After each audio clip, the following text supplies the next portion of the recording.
आप सभी को मेरा सप्रेम जय श्री राम। मैं स्वागत करता हूं आपका हम सब के YouTube चैनल इंस्टेंट एस्ट्रो समाधान में। श्री रामचरितमानस एक ऐसा अद्भुत ग्रंथ गोस्वामी तुलसीदास जी ने संपूर्ण समाज और सर्व समाज के लिए दिया, जिसके लिए हम जितना भी धन्यवाद दें गोस्वामी जी का उतना ही कम है। हम उनके श्री चरणों में जितना ज्यादा से ज्यादा शीश नवा सकें। भगवान राम तो हमारे आराध्य हैं ही हैं, भगवान महादेव तो हमारे आराध्य हैं ही हैं। हमें हनुमान जी की शरण में तो जाना ही जाना चाहिए, लेकिन उसका रास्ता जो गोस्वामी जी ने हमें दिया है वह अतुलनीय है। गोस्वामी तुलसीदास जी द्वारा रचित श्री रामचरितमानस का जब जब भी पाठ करा जाता है, मैंने आपको पूर्व की वीडियो में बताया, इससे पहले हम लोग एक धार्मिक भाव से रामायण का पाठ किया करते थे और उसका तो आनंद कहना ही क्या। बड़े बड़े संत और महात्मा जो विश्व विख्यात हमारे यहाँ के रामायणी हैं, विश्व विख्यात कथा व्यास हैं, वो श्री रामचरितमानस की धार्मिक व्याख्या करते हैं और जनमानस तक परिवार में रहने के सूत्र देते हैं। जनमानस तक भगवान राम की कथा उनके घर घर तक पहुंचाते हैं। परंतु जब श्री रामचरितमानस का एक दूसरा रूप देखने का हमने प्रयास करा, वो तो वास्तव में ही एक बिल्कुल अलग उसकी पिक्चर सामने हमारे निकल के आई। और पाठ करते करते चौपाइयों के अंदर से धार्मिक के साथ साथ हमारी जो लौकिक जगत की जो नित्य जीवन की हमारी समस्याएं हैं उनका समाधान हमें प्राप्त होना शुरू हुआ। अब समाधान की बात करें तो उससे पहले हमें समस्या भी देखनी होती है कि किस समस्या से संबंधित यह चौपाई कार्य कर सकती है।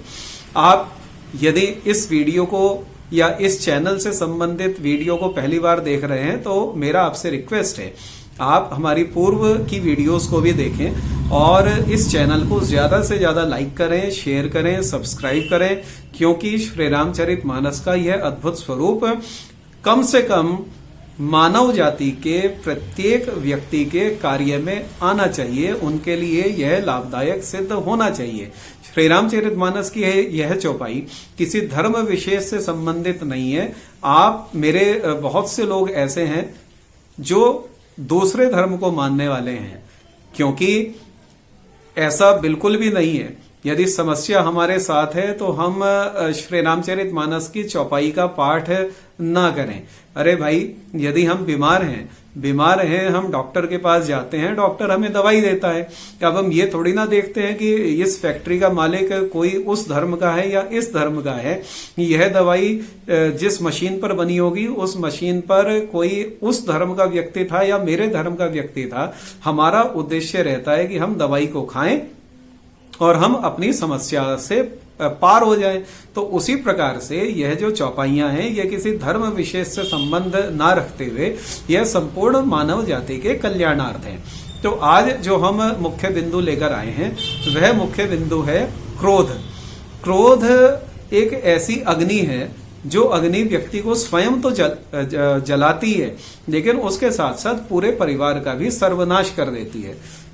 श्रीमद् भगवत गीता में भी भगवान कृष्ण ने कहा, क्रोधात् भवति सम्मोहा, सम्मोहात् स्मृति विभ्रमः, स्मृति भ्रंशादि बुद्धिनाशो, बुद्धिनाशात् प्रणश्यति।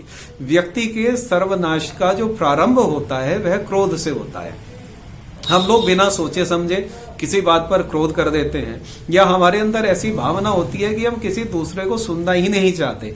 यदि हमें कोई व्यक्ति बुरा लगना प्रारंभ हो गया तो वो उसकी सही बात भी हम स्वीकार नहीं कर पाते, सही बात को भी हम क्रोध की दृष्टि से देखते हैं, हम उसका प्रतिकार करते हैं। उसका कारण फिर यह होता है कि परिवारों में बिखराव होता है, परिवारों में अलगाव होता है, परिवारों में टकराव होता है। ये तो सिर्फ परिवार की बात है।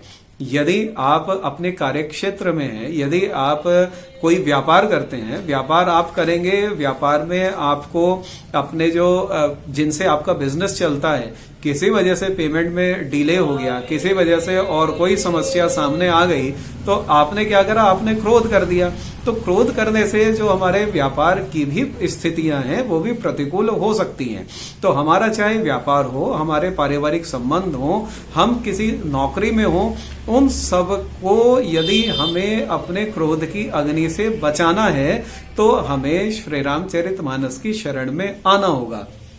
मैंने जैसे आपसे पूर्व में भी कई बार निवेदन करा है, आप उस निवेदन के आधार पर ही एक बार पुनः श्री रामचरितमानस को प्रणाम करते हुए आप पुनः श्री रामचरितमानस को बहुत सम्मान के साथ अपने हाथों में लें, श्री रामचरितमानस को आप प्रणाम करें और श्री रामचरितमानस का पहला कांड, जिसे हम लोग बालकांड कहते हैं, बालकांड का 285वां दोहा यानी कि 285 ये दोहा 285 दोहे की सबसे पहली चौपाई।